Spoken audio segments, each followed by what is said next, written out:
జై శ్రీ గణేష. మనం మహాభారతం చెప్పుకుంటున్నాం. ఎక్కడున్నా భీష్మ పర్వం 2వ ఆశ్వాసంలో ఉన్నాము. ఇప్పటి వరకు 4 రోజుల మహాభారత యుద్ధం గురించి చెప్పుకున్నాం. ఈ రోజు 5వ రోజు యుద్ధం గురించి చెప్పుకున్నాము. 5వ రోజు యుద్ధంలో కౌరవులు వచ్చేసి మకర వ్యూహంతో వస్తారు, అంటే మొసలి వ్యూహంతో వస్తారు. పాండవులు వచ్చేసి డేగ వ్యూహంతో వస్తారు. మరి ఇందులో ఎవరు ఎలా యుద్ధం చేశారు, ఎవరి మీద ఎవరిది పై చేయి అయింది, అసలు చేతికి చిక్కినటువంటి అశ్వత్థామని అర్జునుడు ఎందుకు వదిలేశాడు, అసలు ఏం జరిగింది 5వ రోజుకి సంబంధించి చూద్దాం. మర్నాడే తెల్లారి లేస్తారు. అసలు ఈ రోజైనా సరే మనం ఖచ్చితంగా మన ప్రతాపం ఏంటో చూపించాలని భీష్ముడిని మధ్యలో పెట్టుకొని మకర వ్యూహాన్ని పన్ని కౌరవులు వచ్చేస్తారు.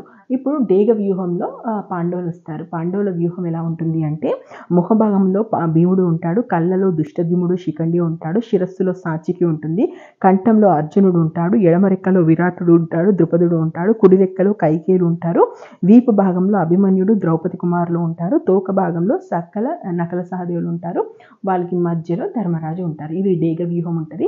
ఇక డేగ వ్యూహానికి సంబంధించి ఈ రోజు మొదటి స్టెప్ వేసింది మాత్రం భీముడే.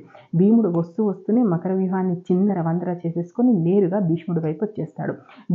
భీముడికి మధ్య యుద్ధం జరుగుతుంటుంది. కానీ భీష్ముడితో తట్టుకొని నిలబడేటువంటి శక్తి భీముడికి లేదు కాబట్టి అది గమనించి వెంటనే అర్జునుడు తోడవుతాడు. అర్జునుని ఎదిరించే శక్తి ఎవరికీ ఉండదు. అసలు కౌరవ సైన్యం అంతా అతలాకుతలం అయిపోతుంది. కొద్దిసేపట్లోనే మకర వ్యూహం అనేది లేకుండా పోతుంది. అంత చెల్లా చెదరు చేసేస్తారనమాట. ఇలా చేస్తూ ఉంటే వెంటనే దుర్యోధనుడు వచ్చి ద్రోణుడితో అంటాడు, గురువర్య మీకు ఇదేమన్నా న్యాయంగా అనిపిస్తుందా? మీరు భీష్మ పితామహుడు తలుచుకుంటే వీళ్ళందరూ ఒక లెక్క, ఎందుకు మీరు అసలు యుద్ధం చేయట్లేదు? నిజంగా మీరు మా వైపే యుద్ధం చేస్తున్నారా? ఏంటి నాకు ఈ కర్మ అన్నట్టుగా మాట్లాడుతుంటాడు. అప్పుడు ద్రోణుడు అంటాడు, నేను ముందే చెప్పాను పాండవులను ఎదిరించే శక్తి మాకు లేదని, నువ్వే నమ్మలేదు. అయినా సరే నా వంతు ప్రయత్నం నేను చేస్తానని చెప్పేసి పాండవుల మీదకి వెళ్తుంటాడు. సో ద్రోణుడు ఇప్పుడు పాండవుల మీదకి వీరంగం చేస్తూ వెళ్తుంటాడు. పాండవుల సైన్యాన్ని అంతా అతలాకుతలం చేస్తూ వెళ్తుంటాడు. ఇలా పాండవ సైన్యం మీదకి ద్రోణాచార్యులు వెళ్తుండడంతో సాత్యకి వచ్చి ద్రోణాచార్యుడికి అడ్డుపడతాడు. అలాగే భీముడు వచ్చి సాత్యకితో కలుస్తాడు. అదేవిధంగా శల్యుడు, భీష్ముడు, ద్రోణుడు వీళ్ళందరూ కూడా కలిసి అటువైపు నుంచి యుద్ధానికి వస్తారు. దీంతో భీముడికి సాత్యకి తోడుగా అభిమన్యుడు, ద్రుపది కుమారులు, శిఖండి వస్తారు. సో ఇంతమంది భీష్ముడు, ద్రోణుడు, దుర్యోధనుడితో పాటు శల్యుడు వీళ్ళందరూ ఒకవైపు ఉంటారు. భీముడు, సాత్యకి, అభిమన్యుడు, ద్రౌపది కుమారులు, శిఖండి వీళ్ళందరూ కూడా ఒకవైపు ఉంటారు. శిఖండి ఏం చేస్తుంటాడంటే ప్రతిసారి నేరుగా భీష్ముడి మీదకి వస్తుంటాడు. అలా వస్తుండడంతో భీష్ముడు 1-2 సార్లు చూస్తాడు. ఇంకా చేసేది లేక అక్కడి నుంచి తప్పించుకొని వెళ్ళిపోతాడు. భీష్ముడు అలా వెళ్ళగానే వెంటనే దుర్యోధనుడు అంటాడు, ముందు శిఖండిని తప్పించండి అని చెప్పేసి ద్రోణాచార్యుడు చెప్తాడు. వెంటనే అప్పుడు ద్రోణాచార్యుడు శిఖండిని తరుముకుంటూ అంటే పక్కకు తీసుకెళ్తాడు అనమాట, శిఖండితో యుద్ధం చేస్తూ. సో అలా శిఖండికిను ద్రోణాచార్యుడికి మధ్య యుద్ధం జరుగుతుంది. శిఖండి ఎక్కడా కూడా వెనకంజ వేయడు. అంతే అద్భుతంగా ద్రోణాచార్యుడితో యుద్ధం చేస్తూ ఉంటాడు. సో ఇలా యుద్ధం జరుగుతుంటుందంటే దుమ్ము ధూళి లేస్తూ, చెప్పాను కదా, ఏనుగుల గింకారాలు, శబ్దాలు, గుర్రాలు, చచ్చిపడి ఉన్నటువంటి శవాలు, రక్తపు మరకలు ఈ రోజు కూడా అలాగే ఉంటుంది. యుద్ధం అంటే బీభత్సంగా ఉంటుంది. ఇప్పుడు ఎలా ఉంటుందంటే భీముడు, అర్జునుడు ఒకవైపు యుద్ధం చేస్తుంటే భీష్ముడు, ద్రోణుడు అంటే వీళ్ళకి ఆపోజిట్గా దాదాపు ఈ రోజు యుద్ధం అంతా కూడా భీమార్జునుడికి, భీష్మ ద్రోణులకు మధ్యలో ఎక్కువగా జరుగుతుంటుంది.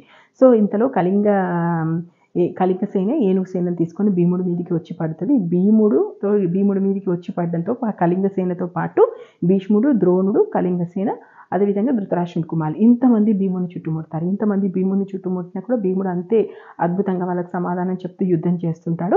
అయితే ఇలా భీముడు యుద్ధం చేయడం చూసి వెంటనే మళ్ళీ అర్జునుడు వచ్చి భీముడితో కలుస్తాడు. అర్జునుడు భీముడితో కలిసి కౌరవ రథాల్ని మొత్తం ఇంకా ముప్పు తిప్పలు పెట్టేస్తారు. భీమార్జునుడు కలిస్తే పరుగులు తీస్తూ కౌరవ సైన్యం అంతా ఆహాకారాలు తీస్తూ పరుగులు తీయాల్సినటువంటి పరిస్థితి వస్తుంది. దీంతో వెంటనే దుర్యోధనుడు కాంబోజ సైన్యాన్ని, గోపాల సేనని, సింధు గంధర సేనలు, త్రిగర్త కళింగ సేనలు వేసుకొని శకుని వెళ్ళరమ్మంటాడు. సో శకుని, జయద్రథుడు వీళ్ళు కలిసి పాండవ సైన్యం మీద వెళ్తారు. సో భీమార్జును ఆల్రెడీ అప్పటికే యుద్ధం చేస్తుంటారు వీళ్ళతో కాబట్టి మళ్ళీ వీళ్ళకి అండగా ధర్మరాజు వచ్చి చేరుతాడు. ధర్మరాజు రాగానే దుష్టద్యుమ్నుడు వచ్చి చేరుతాడు. భీమార్జునుడు, ధర్మరాజు, దుష్టద్యుమ్నుడు ఇటువైపు ఇంత కౌరవ సైన్యం అంతా ఉంది. వీళ్ళిద్దరి మధ్య యుద్ధం బీభత్సంగా జరుగుతుంటుంది. ఎవరెవరు ఉంటారంటే విందులు అణువిందులు ఉంటారు కదా, వీళ్ళు కాశీరాజుతో తలబడతాడు. జయద్రథుడు భీముడితో ఉంటాడు. వికర్ణుడు సహదేవుడితో యుద్ధం చేస్తాడు. చిత్రసేనుడు శిఖండితో యుద్ధం చేస్తాడు. దుర్యోధనుడు విరాటుడితో యుద్ధం చేస్తుంటాడు. త్రిగర్తలు నకులునితో యుద్ధం చేస్తుంటారు. ద్రోణుడు చేకేతనుడు సాత్వికి మీద యుద్ధం చేస్తుంటాడు. కృపుడు కృతవర్మని కలిసి దుష్టద్యుమ్న మీద పడతారు. అభిమన్యుడు సాల్వుడి మీద యుద్ధం చేస్తుంటారు. కైకేయుల మీద కూడా యుద్ధం చేస్తుంటాడు. దుష్టకేతు ఘటోద్గజుడు ఉన్నారు కదా, వీళ్ళిద్దరూ కలిసి ధృతరాష్ట్రుని కొడుకుల మీద పడతారు. సో ఇలా వీళ్ళకి మధ్య యుద్ధం. ఇక ఎవరి యుద్ధాన్ని తక్కువ చేసి చెప్పలేం. ప్రతి ఒక్కరు తమ ప్రాణాలు పణంగా పెట్టి యుద్ధం చేస్తుంటారు. సో ఇది ఇలా నడుస్తుంటుంది. ఉభయులు కూడా బాణాలు కొట్టుకుంటుంటారు. అది పైనుంచి దేవతలు చూసి అనుకుంటారంటే ఇదెక్కడి యుద్ధం, వాళ్ళకి ఒళ్ళు గగుర్లు పొడిచేలా ఉంటుందంటే ఎక్కడ చూసినా కూడా మాంసపు ముద్దలు, రక్తము, శరీర భాగాలు ఇట్లా చూట కానీ దేవతలు సైతం జలధరించుకునే విధంగా యుద్ధ వాతావరణం ఉంటుందన్నమాట. సో అదంతా చూస్తుంటాడు. ఇంతలో వీళ్ళందరూ యుద్ధం చేస్తుంటే భీష్ముడికి సాత్వికి గట్టిగా పడుతుంది. భీష్ముడు సాత్వికి మీద యుద్ధం చేస్తుంటే ఇద్దరు కూడా మామూలుగా ఉండదు వీళ్ళిద్దరి మధ్య యుద్ధం. చాలాసేపు సాత్వికి భీష్ముడితో కొట్లాడతాడు. కానీ చివరికి ఏం చేస్తాడంటే భీష్ముడు సాత్వికి సారథిని తల నరికేసి చంపేస్తాడు. ఆయన రథాలని చంపేస్తాడు, గుర్రాలను చంపేస్తాడు. దాంతో సాత్వికి ఏం చేయాలో అర్థం కాదు. సాత్వికి రథం అలా పరిగెడుతూ ఉంటుంది. అయినా కూడా భీష్ముడు ఏం చేయడు. సాత్వికి అక్కడ దొరికాడు భీష్ముడికి, కానీ భీష్ముడు ఏమి చేయడు. ఆ రథం అలాగే వెళ్తుంటుంది. అందరూ పాండవ సైన్యంలో ఉన్న వాళ్ళందరూ సాత్వికి రథం వెళ్ళిపోతుంది, ఆపండి ఆపండి ఆపండి అని చెప్పి మాట్లాడుతూ ఉంటారన్నమాట. కొద్దిసేపటికి వెళ్ళాక సాత్వికి ఆపుకోగలుగుతాడు. సో సాత్వికి అలా వెళ్ళిపోతాడు. అలా వెళ్ళిపోయిన తర్వాత వెంటనే విరాటరాజు వచ్చి భీష్ముడితో యుద్ధం చేస్తాడు. భీష్ముడికి విరాటరాజుకి మధ్య యుద్ధం దాదాపు చాలాసేపు జరుగుతుంది. కానీ విరాటరాజు ఒళ్ళు మొత్తం రక్తసిక్తం అయ్యేలాగా చేస్తాడు భీష్ముడు. సో ఇంతలో అర్జునుడు వచ్చేసి భీష్ముడు, ఎందుకంటే విరాటుడు అంతకుమించి తట్టుకోలేడు కాబట్టి వెంటనే అర్జునుడు వచ్చేసి భీష్ముడి మీద పడతాడు. ఇలా యుద్ధం జరుగుతుండని అర్జునుడి మీద అశ్వత్థామ వస్తాడు. అర్జునుడికి అశ్వత్థామకి మధ్య యుద్ధం అద్భుతంగా ఉంటుంది తెలుసా. ఈరోజు 5వ రోజు రాగానే అశ్వత్థామ ధనుసు 2 ముక్కలు చేసేస్తాడు. అసలు అశ్వత్థామ ఎక్కడ అర్జునుడికి గివప్ ఇవ్వడు. అసలు అర్జునుడు ఒకటేస్తే 2 బాణాల శక్తి ప్రయోగిస్తే శక్తి, ఇంద్రాస్త్రం ప్రయోగిస్తే ఆయన వాయువ్యాస్త్రం, ఇట్లా ఒకరి నుంచి ఒకరి అస్త్రాలు ప్రయోగించుకుంటూ ఉంటారు. కానీ ఎక్కువసేపు అర్జునుడి ముందు అశ్వత్థామ నిలవలేడు. అశ్వత్థామ ఒళ్ళు మొత్తం బాణాలతో నింపేస్తాడు. అర్జునుడు రక్తసిక్తం అయిపోయి కారిపోతుంటుంది. అయినప్పటికీ కూడా అశ్వత్థామ అక్కడే ఉండి యుద్ధం చేస్తుంటాడు. ఇంకొక 4 బాణాలు వేస్తే అశ్వత్థామ చనిపోతాడేమో అనేటువంటి పరిస్థితి వస్తుంది. కానీ అర్జునుడు ఒక్కసారి మనసులో అనుకుంటాడు, ఎంతైనా అశ్వత్థామ నా గురుపుత్రుడిని నేను ఎలా చంపుతాను, పైగా బ్రాహ్మణుడు, ఈయనని నేను చంపను అని చెప్పేసి అశ్వత్థామని అక్కడే వదిలేసి అర్జునుడు వెళ్ళిపోతాడు. సో ఇలా అర్జునుడు వెళ్ళిపోయిన తర్వాత మళ్ళీ వెళ్ళి అర్జునుడు భీష్ముడి మీదకి వలబడతాడు. భీష్ముడి మీదకి రాగానే మళ్ళీ అక్కడికి భీముడు వస్తాడు, ద్రోణాచార్యులు వస్తారు. మళ్ళీ వీళ్ళు కొట్టుక చేస్తూ ఉంటారనమాట. దుర్యోధనకి సంబంధించినటువంటి వాళ్ళు, దుర్యోధను కుమారులు వచ్చి పడతారు. అసలు యుద్ధం గురించి తెలుసు కదా, మొత్తం చిమ్మ చీకటి అయిపోతుంది వాతావరణం అంతా. ఇంతలో చిత్రసేనుడు, పురమిత్రుడు, భీష్ముడు, దుర్యోధనుడు కలిసి భీముని చుట్టుముడతారు. భీముని చుట్టుముట్టడం గమనించి మళ్ళీ ఇక్కడ అర్జునుడు అక్కడ యుద్ధం చేస్తున్నాడు కాబట్టి ఇక్కడికి అభిమన్యుడు వస్తాడు. ఇక్కడ మళ్ళీ అభిమన్యుడు మామూలుగా యుద్ధం చేయడు. అభిమన్యుడు వస్తూనే 70 బాణాలు భీష్ముడి మీద వేస్తాడు. చిత్రసేనుడి మీద 10 బాణాలు వేస్తాడు. ఆ తర్వాత పురమిత్రుడు, చిత్రసేనుడు వీళ్ళందరి మీద కూడా బాణాలు వేసేస్తాడు. అప్పటికి కూడా గట్టిగా భీష్ముడికి కూడా బాణాలు దిగుతాయి.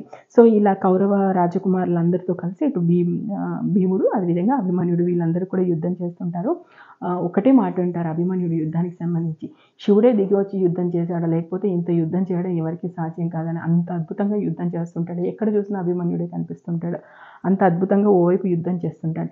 ఇప్పుడు ఏం చేస్తాడు తెలుసా, ఈ అభిమన్యుడు ఇంతగా చెలరేగిపోవడంతో దుర్యోధనుడి కొడుకు లక్ష్మణుడు ఆయన పేరు, దుర్యోధనుడి కొడుకు లక్ష్మణ కుమారుడు వస్తాడు అభిమన్యుడితో యుద్ధం చేయడానికి. లక్ష్మణ కుమారుడు కూడా వీరుడే, కానీ అభిమన్యుడిని ముందు నిలిచినవాడు కాదు. చాలాసేపు వీళ్ళిద్దరి మధ్య యుద్ధం జరుగుతుంది. ఈ యుద్ధానికి సంబంధించి గట్టి బాణాలు ఇద్దరు వేసుకుంటారు. లక్ష్మణుడు గుర్రాలు కూలిపోతే సారథి కూలిపోతుంది. కింద పడేస్తే ఇంకాసేపు ఉంటే లక్ష్మణ కుమారుడిని అభిమన్యుడు చంపేసేవాడు. వెంటనే కృపాచార్యులు వచ్చేసి లక్ష్మణుడిని తన రథంలో ఎక్కించుకొని వెళ్ళిపోతాడు. అలా లక్ష్మణ కుమారుడు ఆ రోజుకు బ్రతికిపోతాడు. సో ఇప్పుడు యోధులందరినీ వెంటనే భీష్ముడు అంటాడు కదా, మనమంతా ఇలా వెళ్తే కాదు, ఎట్టి పరిస్థితుల్లోనూ కూడా మనం అందరం కలిసికట్టుగా ఉండాలి, ఇలా పాండవులకి ఇంకా మనం ఇవ్వద్దు అని చెప్పేస్తారు. ఇంతలో సాత్వికి భీష్ముడికి మధ్య యుద్ధం జరుగుతుంటుంది. వీళ్ళ మధ్య యుద్ధం జరుగుతున్నప్పుడు భూరిశ్రవుడు మధ్యలోకి వస్తాడు. భూరిశ్రవుడు సాత్వికితో యుద్ధం చేస్తున్నది చూసి సాత్వికి కొడుకులు వస్తారు, 10 మంది సాత్వికి కొడుకులు. వీళ్ళు భూరిశ్రవుడు మీదకి వచ్చి అడుగుతారు, మాలో ఎవరినైనా ఒకరిని ఎంచుకొని నీతో యుద్ధం చేస్తామని. అప్పుడు భూరిశ్రవుడు ఏమంటాడు, భూరిశ్రవుడు తక్కువ వాడు కాదు కదా, మీ 10 మంది వచ్చేయండి యుద్ధం చేస్తానంటాడు. 10 మంది హోరాహోరీగా యుద్ధం చేస్తారు. భూరిశ్రవుడికి చాలా దెబ్బలు తగులుతాయి, బాణాలు వేసేస్తాడు. అతని రథసారథికి దెబ్బలు తగులుతాయి, రక్తాలు వస్తాయి, కానీ కొద్దిసేపటికి అంటే ఎక్కువగా యుద్ధం చేయలేరు. 10 బాణాలతో 10 తలలు నరికి కింద పడతాయి. అంటే సాచికి 10 మంది కొడుకులు ఒకేసారి యుద్ధ భూమిలో చనిపోతారు. అది చూసి సాచికి వల్ల కాదు. వెంటనే సాచికి బురిశ్రవుడు మీదకి ఉరికొస్తాడు. బురిశ్రవుడికి సాచికి అద్భుతంగా యుద్ధం జరుగుతుంది.